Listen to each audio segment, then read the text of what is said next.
और अब बात करते हैं नतीजों की। कल देखिए निफ्टी की एक दिग्गज कंपनी आयशर मोटर्स के नतीजे आए। नॉर्मली हम सेल्स फिगर्स से अंदाजा लगा लेते हैं, लेकिन प्रॉफिटेबिलिटी और रेवेन्यू के लिहाज से ये क्वार्टर कैसा साबित हुआ? यतिन हमारे साथ है। यतिन बताइए। तो good morning Harshita. Stocks in news की तैयारी करते हैं और सबसे पहले आयशर मोटर्स के अर्निंग्स पे नज़र करते हैं। अगर हम मुनाफे की बात करें तो लगभग 20% का यहाँ जंप हमको देखने को मिला है। मुनाफा क्वार्टर के लिए लगभग 1100 करोड़ रुपए के आसपास आया है। रेवेन्यू में भी 10% का जंप और एबिटा में लगभग 14.25% का जंप आपने देखा है। तो ऑपरेशनली काफ़ी अच्छा क्वार्टर रहा है। मार्जिन्स की बात करें तो लगभग 1% सुधर के लगभग 26.5% के आसपास का मार्जिन आयशर मोटर्स ने Q1 में पोस्ट किया है। ब्रॉडली इनलाइन विद एक्सपेक्टेशंस है रिजल्ट्स, लेकिन हाँ मार्जिन में सुधार और मार्केट में एक हरा निशान, तो शायद ये स्टॉक फोकस में रहेगा। ब्रोकरेज की भी अगर हम माने तो ज़्यादा करके यहाँ बाय रेटिंग दिखने को मिल रही है। जेफरीज की एक बाय कॉल है 6,000 रुपये के टारगेट के साथ, जो इन्होंने अभी रिवाइज करके 5,500 रुपये कर दिया है। और ओवरऑल अगर हम देखें तो जो रॉयल एनफील्ड के वॉल्यूम फिगर्स थोड़े बहुत घटे हैं, उस पर मैनेजमेंट का क्या रिएक्शन है वो भी काफ़ी जानना जरूरी होगा। थोड़ी सी चिंताजनक स्थिति है कि रॉयल एनफील्ड के वॉल्यूम्स में इतना पिकअप नहीं है, वो कुछ ब्रोकरेजेस ने ऑफ कोर्स हाईलाइट किया है। पार्थिव, आप इन नंबर्स को कैसे पढ़ रहे हैं? स्टॉक पर क्या राय रहेगी? सी अर्षिता, मुझे ऐसा लग रहा है कि यहाँ पे आयशर मोटर्स के जो वैल्यूएशन है थोड़े रिच है और आगे जाते आई थिंक जो लग्जरी बाइक सेगमेंट है, जो प्रीमियम बाइक सेगमेंट है, वहाँ पे डेफिनेटली ऐसा लग रहा है कि कॉम्पिटिटिव इंटेंसिटी बढ़ेगी और जो levers in terms of raw material input cost है, आई थिंक वो ऑलरेडी इन प्लेस है। यहाँ से आई थिंक उससे ज्यादा इंप्रूवमेंट की क्षमता मुझे कम लग रही है। तो उस लिहाज से आई थिंक यहाँ पे हम आयशर मोटर्स पे ये वैल्यूएशन से ज्यादा पोजिशन है। ओके, तो ये फिलहाल आयशर पर एक व्यू। शिल्पा, आयशर में चार्ट्स क्या किस तरफ इंडिकेट कर रहे हैं, क्योंकि ये भी एक बहुत रेंज में ट्रेड दिखाने लगा है आजकल, तो कोई खास लेवल जो आप वॉच करना चाहेंगे आज के लिए? हर्षिता जी, एक ब्रॉड रेंज है आयशर मोटर्स का, एक 4200 से लेके 4800, it's a very big range. लेकिन हम लोग अगर देखेंगे पिछले 3 सीरीज से इसी रेंज में ये घूम रहा है। तो वंस इट क्रॉसेस अबव 4800 तो हम लोग डिसाइसिवली इसमें एक थोड़ा लॉन्ग टर्म व्यू ले सकते हैं। अदरवाइज अगर ये फॉल और थोड़ा कंटिन्यू करता है then buying on declines is better. लेकिन ये इंट्राडे ट्रेड थोड़ा डिफिकल्ट है। अगर आपको थोड़ा पोजिशनल व्यू है तो आप ऑन डिक्लाइन से बाय कर सकते हैं। Keep a stop loss of 4200 and wait for targets of 4800 first. But इसके ऊपर निकलते मुझे लगता है स्टॉक में पोटेंशियल है टू क्रॉस 5000। पोटेंशियल है, 5,000 के ऊपर निकलता है, रेंज ब्रेक करेगा तभी यहां पर वो मोमेंटम आगे बनता हुआ दिखाई देगा। चलिए अब वायदे बाजार की कंपनियों की बात करते हैं। एक तो बायोकॉन, आप इसका चार्ट रेडी रखिएगा राजेश जी, उस पर मैं आपसे राय लूंगी। और गाबा सर आप देखिएगा सेल, क्योंकि इन कंपनियों के भी नंबर्स आए हैं। साथ में कॉनकोर और LIC भी रेडार पर रहेगा। यतिन बताइए इन दिग्गज कंपनियों में क्या हुआ है? तो देखिए लार्ज कैप स्टॉक्स की बात करें तो सेल और बायोकॉन, ये दो स्टॉक्स फोकस में रहेंगे। बायोकॉन काफ़ी खराब नतीजे रहे हैं। इनफैक्ट पूरे के पूरे में जो फार्मा पैक है उनमें सबसे कमज़ोर नतीजे आपको बायोकॉन के दिखाई पड़ रहे हैं। नेट प्रॉफिट आप अगर हम देखें तो 650 करोड़ आए, लेकिन यहाँ एक वन ऑफ इनकम है जिसके कारण आपको नंबर ज़्यादा दिख रहे हैं। लेकिन रेवेन्यू देखिए बिल्कुल फ्लैट रहा है क्वार्टर। अनुमान था कि थोड़ा बेहतर प्रदर्शन रहेगा। और अगर हम एबिटा की बात करें तो 13% घटा है। मार्जिन अगर हम देखें तो 18% आए हैं, जो एक्सपेक्टेशन था 22% का। और एबिटा अगर हम एब्सोल्यूट बेसिस पे देखें तो 13% घटा है। तो काफ़ी ऑपरेशनली वीक नंबर्स बायोकॉन के, फ्लैट रेवेन्यू ग्रोथ, तो शायद आप ये स्टॉक आज प्रेशर में देख सकते हैं। इसके अलावा सेल, यहाँ भी अगर हम देखें तो नेट प्रॉफिट लगभग 61% घटा है, रेवेन्यू लगभग 1.5% गिरा है। हालांकि एबिटा में काफ़ी अच्छा सुधार आया है, 34% एबिटा ऊपर है, लेकिन पोल के हिसाब से ही आपको यहाँ पूरा का पूरा ऑपरेशनल परफॉर्मेंस देखने को मिल रहा है। तो in line set of numbers कहूँगा सेल के आए हैं। इसके अलावा कॉनकोर एक वॉश आउट क्वार्टर है। पिछले क्वार्टर जो मैनेजमेंट ने कमेंट्री दी थी उसके मुताबिक क्वार्टर नहीं आया है। कॉनकोर की बात करें तो नेट प्रॉफिट अगर हम देखें केवल 6% बढ़ा है, रेवेन्यू ग्रोथ केवल 9% की, और मार्जिन्स अगर हम देखें ईयर ऑन ईयर बेसिस पे तो केवल 40 बेसिस पॉइंट का सुधार हमने देखा है। तो कमज़ोर नतीजे कॉनकोर के अनुमान के मुकाबले। LIC के भी नतीजे अगर आप देखें तो आपको फेस ऑफ इट अच्छे नंबर लगेंगे, लेकिन अनुमान से काफ़ी खराब है नतीजे। न्यू बिजनेस प्रीमियम केवल 24% बढ़ता हुआ नज़र पड़ा है। टोटल APE और जो VNB मार्जिन्स हैं ये अनुमान से काफ़ी खराब आए हैं। इनफैक्ट VNB मार्जिन्स की बात करें तो केवल 14% का VNB मार्जिन है, जो 15 सवा 15 की रेंज का एक्सपेक्टेशन था। तो अगर हम वैल्यू ऑफ न्यू बिजनेस की बात करें तो थोड़े बहुत डिसअपॉइंटिंग रिजल्ट्स एलआईसी के भी देखने को मिल रहे हैं। तो एलआईसी थोड़े से ब्रेकडाउन देखेंगे तो कुछ कुछ निराशाजनक परफॉर्मेंस है। पार्थिव, इस पर मैं आपकी राय लूंगी, लेकिन बायोकॉन, राजेश जी, ये तो आप आंख बंद करके chart I am sure draw भी कर सकते हैं। बताइए संकेत क्या दे रहा है, क्योंकि नंबर्स हैं तो वैसे फीके साइड पर। जी, आशा जी, मुझे लगता है कि आज के लिए बायोकॉन का इंपॉर्टेंट लेवल होगा 350। कल का इसका क्लोज 340 का है। ये जो क्लस्टर है, ये क्लस्टर में जाके अटका है। और अगर आप इसका ट्रेंड देखें तो शॉर्ट टर्म टाइम फ्रेम में थोड़ा सा वीक ही लगता है। तो मुझे लगता है अगर ये 350 के ऊपर जाएगा तो आपको एक पॉजिटिव बायस के साथ थोड़ी शुरुआत दिखेगी। लेकिन चांसेस है कि अगर 335 जो कल का लो है, अगर बायोकॉन तोड़ता है मॉर्निंग सेशन में ही, तो फिर इन दैट केस यहाँ पे लिक्विडेशन होगा। और जिसका पहला टारगेट यानी शॉर्ट का पहला टारगेट आएगा 321 का, वो टूटता है तो 300 तक की जगह बायोकॉन में बनेगी। तो 340 और आप कह सकते हैं 340 से 300 यानी बहुत ज्यादा आप कह सकते हैं कि स्टीप फॉल बायोकॉन में आ सकता है। तो 335 टूटे तो कॉन्ट्रा लॉन्ग ना करे, इट्स अ क्लियर सेल। तो सेल साइड का ट्रेड है, कल भी वैसे लोग सेल साइड की ट्रेड को ही कैरी करके गए होंगे। 2% टूटा है, 321 टूटे तो शायद 300 के लेवल्स भी आ सकते हैं। कावा जी, सेल पर आप चार्ट्स देखिए और बताइए किन लेवल्स पर गौर करना है आज। सेल की बात करें तो लगता है ये 135 में स्ट्रॉन्ग सपोर्ट जोन है। ये जोन है 4 दिन से यहीं पर एक सपोर्ट चेंज कर रहा है। दो जगह है बाइंग करने की, या तो यहाँ पर खरीद लीजिए, स्टॉप लगाइए 135 का, वन एग्रेसिव कॉल, या फिर यदि 145 पार कर ले फिर तो चला जाएगा 160 तक। लेकिन ट्रेंड के हिसाब से लगता है यहाँ पर रुकना चाहिए, क्योंकि यहाँ पर बहुत ट्रेडिशनली स्ट्रॉन्ग सपोर्ट जोन है 200 मूविंग एवरेज के आसपास। तो मेरे ख्याल से ले सकते हैं, लो रिस्क बाय है यहाँ पर, लेकिन रिस्क है नो डाउट सेल।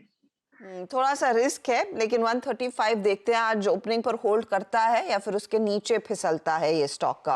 एलआईसी वैसे न्यू बिजनेस प्रीमियम में पिकअप, एनुअल प्रीमियम अर्न में पिकअप, लेकिन वैल्यू ऑफ न्यू बिजनेस के मार्जिन्स में जो प्रेशर आया है पार्थिव, उसे कैसे पढ़ा जाए और आप क्या करना चाहेंगे? 1125 पर कल क्लोज हुआ था स्टॉक। देखिए, एलआईसी की कमेंट्री पिछले 2-3 क्वार्टर से ये रही है कि जो उनका इंडिविजुअल पावर का जो एपी ग्रोथ है वो शायद टेपिड रह सकता है, लेकिन जो इंडिविजुअल नॉन पावर बिजनेस है उसमें वो लोग शानदार ग्रोथ दिखाएंगे, which in the long term is accretive for the value of new business margin. तो अगर वो ग्रोथ की मैं बात करूँ तो ऑलमोस्ट 165% पे ये बिजनेस ग्रो हुआ है, which is I think very good. और ओवरऑल एवरेज प्रीमियम इक्विवेलेंट देखे ईयर ऑन ईयर ये क्वार्टर में तो ऑलमोस्ट 21% का ग्रोथ है। नो डाउट आई थिंक काफी प्राइवेट सेक्टर कंपनीज ने जो इंडिविजुअल पावर बिजनेस है उस पे लाइक काफी मार्केट शेयर शिफ्ट लिया है, लेकिन मुझे लग रहा है कि एलआईसी की जो एम्बेडेड वैल्यू करीबन 7.5 लाख करोड़ की है, और अगर प्राइस टू एम्बेडेड से मैं बात करूं तो अराउंड 1.8 का प्राइस टू एम्बेडेड वैल्यू है, जो वन ऑफ द चीपेस्ट है इन द कंट्री। तो उस लिहाज से I think definitely long term के लिए मुझे लग रहा है कि एलआईसी विल आउट परफॉर्म। और ओवरऑल हम लोग लाइफ इंश्योरेंस बिजनेस पे बहुत बुलिश है, क्योंकि इतने सारे प्लेयर्स नहीं है और जो प्रोटेक्शन गैप है उससे दिख रहा है कि काफी बड़ी अपॉर्चुनिटी है इस प्लेस में। तो आज ये स्टॉक रेडार पर रहेगा। देखते हैं मार्केट कितना काइंड रहता है उन नंबर्स पर। चलिए फटाफट से अब गुड बैड अगली की तरफ भी बढ़ते हैं। यतिन बताइए पहले तो अच्छे नतीजे पहले बताते हैं हर्षदा।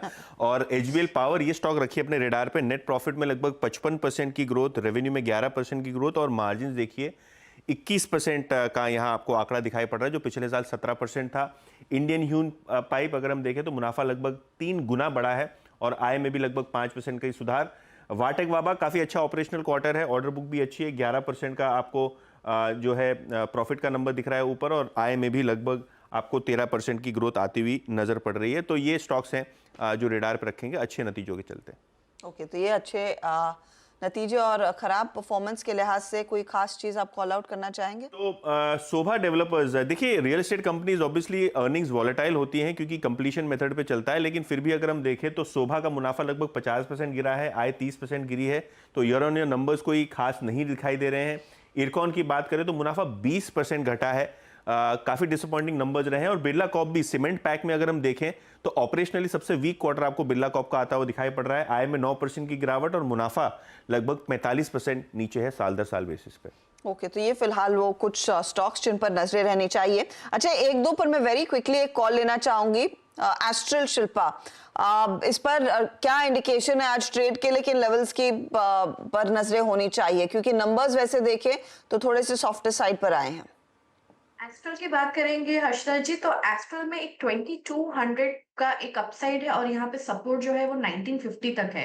तो अगर यहाँ पे और थोड़ा वीकनेस रहता है और आपको टूवर्ड्स 2000 स्टॉक ट्रेड करते हुए मिलता है, तो मुझे लगता है वो अच्छा लेवल है for going long again for targets of 2200।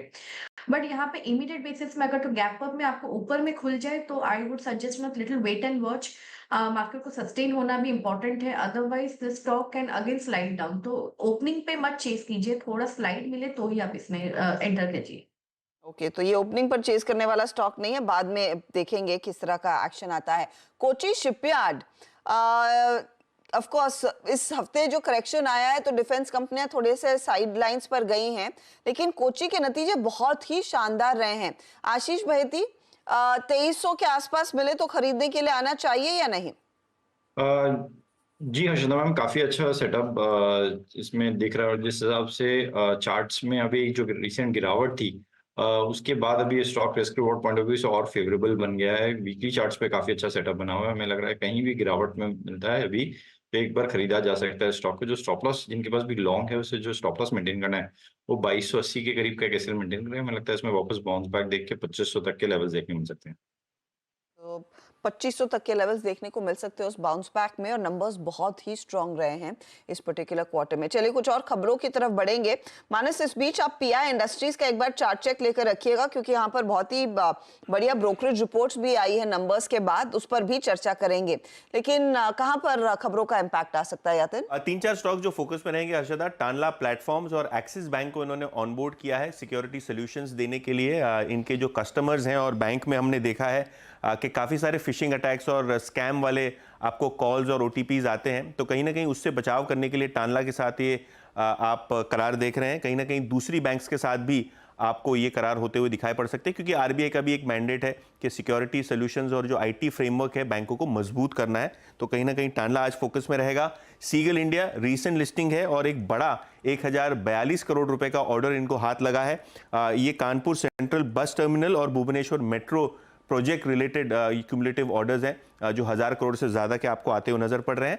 और आखिर में पीएफसी, इन्होंने लगभग 25.5 बिलियन येन का एक लोन जो है जापानीज एजेंसी से अप्रूव करा लिया है। ऑब्वियसली एक जॉइंट प्रोजेक्ट है, इंडिया और जापान के कोऑपरेशन के जरिए हो रहा है, और ये 300 मेगावाट का विंड एनर्जी प्रोजेक्ट है जिसके लिए फंडिंग पीएफसी ने सिक्योर की है कर्नाटका राज्य के लिए। ओके, तो ये सारे स्टॉक्स जिन पर नजरें रहेंगी। शुक्रिया यातिन इस पूरे हेड्स अप के लिए। अब बात पीआई इंडस्ट्रीज की कर लेंगे वेरी क्विकली। 2 रिपोर्ट्स आई हैं यहाँ पर। एक तो जेफरीज ने अपना टारगेट 5100 का किया है, जो पहले टारगेट 4750 था, और साथ ही सिटी कह रहा है 5125 का टारगेट। यहाँ पर भी टारगेट इन्होंने बढ़ाया है।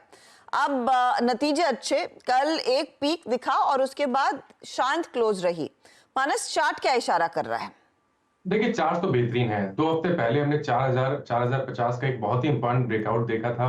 मेरे ख्याल से उस ब्रेकआउट के अगर टारगेट सेट करने होंगे तो वो 4750 4800 के आते हैं। करंट लेवल से भी 350-400 पॉइंट की तेजी आपको देखने को मिल सकती है, तो खरीदारी कर सकते हैं। करंट लेवल्स पे खरीदारी करिए। 10 डे मूविंग एवरेज जो कि 4300 है, वहां पर आपको एक पोजीशन स्टॉप लॉस लगाना है और टारगेट 4750 4800 के सेट करने हैं पीआई इंडस्ट्रीज में। ओके, तो पीआई इंडस्ट्रीज में एक अच्छा खासा मूव 4800 की तरफ आता हुआ दिखाई दे सकता है। पूरी केमिकल स्पेस पार्थिव फिर से थोड़ी सी एक्टिव हो गई है। कुछ पॉकेट्स में आउट परफॉर्मेंस है, कुछ कंपनियों ने शायद इस क्वार्टर में निराश किया है, लेकिन लार्जली आउट परफॉर्मेंस ही देखने को मिली है। आपकी पोजीशनिंग, कोई एक्सपोजर लेने वाला ट्रेड या फिर रिसेंट में कुछ खरीदा हो तो बताएं। कंसेंसस कमेंट्री देखे तो एक अच्छी बात यह है कि जो प्राइस इरोजन था और जो चाइना से डंपिंग था, जिसकी वजह से आई थिंक काफी इंडियन कंपनीज की इन्वेंट्रीज बढ़ गई थी, वहां पे आई थिंक डेफिनेटली राहत है। इसलिए ये क्वार्टर से हमने स्लाइट ग्रीन शूट्स देखे ऑन द होल काफी केमिकल कंपनीज की in terms of the margin और ग्रॉस मार्जिन। और उस लिहाज से आगे जाते अगर वॉल्यूम ग्रोथ वापस आता है इन H2, तो मुझे लग रहा है कि ये सेक्टर में काफी बस रहेगा। हमें I think in terms of stocks Deepak nitrate काफी पसंद है। ये शो पे लाइक कुछ महीने पहले हमने सजेस्ट भी किया था 2200 के लेवल्स पे, और आज अराउंड 3100 का लेवल है। मुझे ऐसा लग रहा है कि Deepak nitrate has all the ingredients over the next 3 years to deliver very good returns, because इनका जो कैपेक्स मोड है अराउंड 8,000 करोड़ का, उसमें काफी डाउनस्ट्रीम प्रोडक्ट्स आ रहे हैं, जैसे पॉलीकार्बोनेट है, MIBK है, प्लस नए इनोवेटिव प्रोडक्ट्स है जो इंपोर्ट सब्स्टिट्यूट है। तो फिनॉल की कैपेसिटी भी उनकी रैंप अप हो रही है और that is also operating at very high spreads. तो उस लिहाज से मुझे लग रहा है कि ये स्टॉक आई थिंक इन्वेस्टर्स को शामिल करना चाहिए पोर्टफोलियो। ओके, तो ये फिलहाल आपके लिए अलग अलग ऑप्शंस इस यूनिवर्स में। दीपक, नाइट्राइट एक इंटरेस्टिंग ट्रेड जरूर रहेगा। अच्छा, सीमेंस की हम चर्चा कर रहे थे, जो शिल्पा जी ने कहा कि आज देखिए नंबर से पहले 7,000 का टारगेट रहेगा। इस पूरे यूनिवर्स में मैं ABB सीमेंस पर आपकी राय लेना चाहूंगी पार्थिव, क्योंकि दरअसल सीमेंस PLC के जो नंबर्स आए हैं या फिर वो जर्मनी लिस्टेड जो कंपनी है, वहां पर एक बहुत स्ट्रॉन्ग क्वार्टर उभर कर आया है, एस्टिमेट से बेहतर है।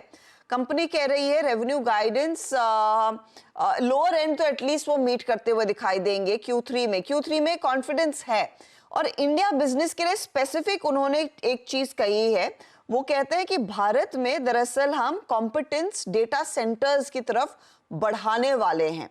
स्मार्ट इंफ्रा डिजिटाइजेशन पर अच्छा खासा निवेश होता हुआ दिखाई देगा और डेटा सेंटर्स के कॉन्टेक्स्ट में भारत में एक नई फैसिलिटी भी खड़ी की जाएगी।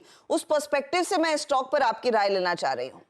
इसमें कोई दो राय नहीं है कि सीमेंस और ABB जैसी कंपनियां आई थिंक अभी इंडिया में they are witnessing one of the best cycles.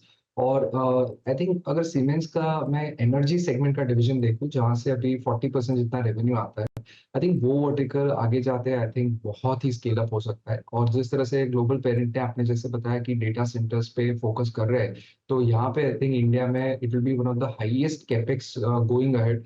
तो उस लिहाज से आई थिंक सीमेंस बहुत बड़ा बेनिफिशियरी रहेगा। ऑर्डर बुक देखे, साइज ऑफ द ऑर्डर देखे in terms of individual clients, वो भी स्केल अप हो रहा है। तो siemens is improving a lot of wallet share from his clients.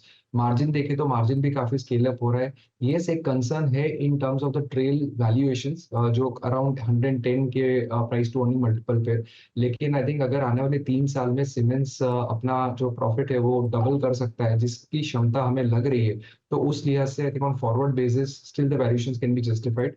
Demerger का भी स्कोप है जो ऑलरेडी कंपनी ने अनाउंस किया है, तो वहां से भी मुझे लग रहा है अच्छी वैल्यू शेयर होल्डर्स के लिए अनलॉक होगी। सेम विद ABB, अगर ABB में देखें except for the robotic division, I think बाकी सब डिवीजन में ऑर्डर बुक की वृद्धि ऑलमोस्ट 22 to 25% है। Goes to show the visibility की आगे जाते जैसे जैसे एग्जीक्यूशन होगा, यहाँ पे भी आई थिंक हम लोग देखेंगे कि अर्निंग्स बहुत ही स्टेडी रहेंगे over the next 3 years। Okay, तो स्टेडी अर्निंग्स की उम्मीद। लेकिन अनुज, क्लियरली सीमेंस के उस कॉन कॉल में इंडिया में डेटा सेंटर की कॉम्पिटेंस और यहाँ पर ज्यादा इन्वेस्टमेंट आना वो काफी आई कैचिंग है। लेकिन लार्जली हम भी भारत में देख रहे हैं, एक पॉलिसी बनाई जा रही है कि डेटा सेंटर्स को और पुश किया जाए। एक बड़ी अपॉर्चुनिटी रहेगी निवेशकों के लिए। हरिता, मेरा ये मानना है कि जो आपने री रेटिंग ABB में देखी है इन पर्टिकुलर, कुछ हद तक सीमेंस में भी, वो एक्चुअली पिछले साल के बजट में ये डेटा सेंटर पर फोकस किया गया था, उसके बाद से हुई है। और ये क्लियरली इसका एक और एग्जांपल है, एक कंपनी है डेली बेस्ड कंपनी अनंतराज, अगर आप उसका चार्ट देखेंगे, रियल एस्टेट, क्योंकि डेटा सेंटर में आपको दोनों चीजें चाहिए, एक तो एक्सपर्टीज चाहिए, एक रियल एस्टेट चाहिए।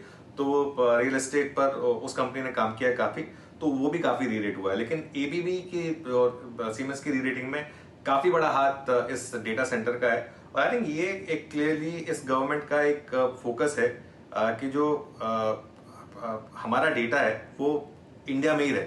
पहले डेटा सेंटर्स मोस्टली बाहर होते थे, तो अब इस चीज पर एक फोकस है। और अच्छा, एक और चीज जो लोगों को अब अवॉइड करनी चाहिए कि ये जो कंपनियां हैं, जो ABB इंडिया है जैसे फॉर एग्जांपल, या कमिंस इंडिया है या सीमेंस इंडिया है, इन पर ना आप जब इनकी पेरेंट कंपनियों के नंबर्स आए उस पर अगर वो कुछ कमेंट्री दें, उस पर बहुत ज्यादा रिएक्ट ना करें। पहले देख लें कि इंडियन यूनिट के नंबर्स कैसे हैं, उसके बाद रिएक्ट करें, तो मेरे ख्याल से बेटर रहेगा। बहुत लोग कमेंट्स में फंस गए फॉर एग्जांपल, क्योंकि उन्होंने वो ग्लोबल पेरेंट की कमेंट्री सुन के उसके बाद उस पर शॉर्ट कॉल ले लिया। तो वो मत करें, एक बार देख लें यहाँ पर ग्रुप के यहाँ के नंबर कैसे हैं, उसके बाद रिएक्ट करें। और ज़्यादा रुकने की ज़रूरत नहीं, क्योंकि आज सीमेंस के नंबर्स वैसे भी आने वाले हैं। तो ये एक स्पेस रहेगी जिस पर आपकी नज़रें होनी चाहिए। चलिए, एक काम करते हैं, एक छोटा सा ब्रेक लेंगे। ब्रेक के बाद ऑफ कोर्स हम उतरेंगे पहला सौदा में। ओपनिंग मार्केट की कैसी रहेगी वो भी आपकी स्क्रीन पर लेकर आएंगे।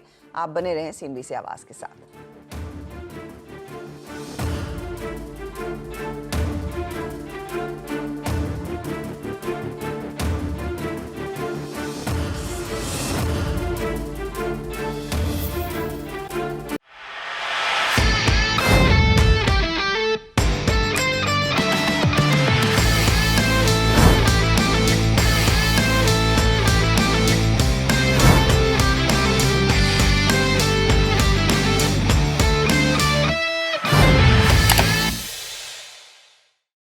बता दें कि मनी कंट्रोल पर दिए गए विचार एक्सपर्ट्स के अपने निजी विचार होते हैं। वेबसाइट या मैनेजमेंट इसके लिए उत्तरदायी नहीं है। यूजर्स को मनी कंट्रोल की सलाह है कि कोई भी निवेश निर्णय लेने से पहले सर्टिफाइड एक्सपर्ट की सलाह लें।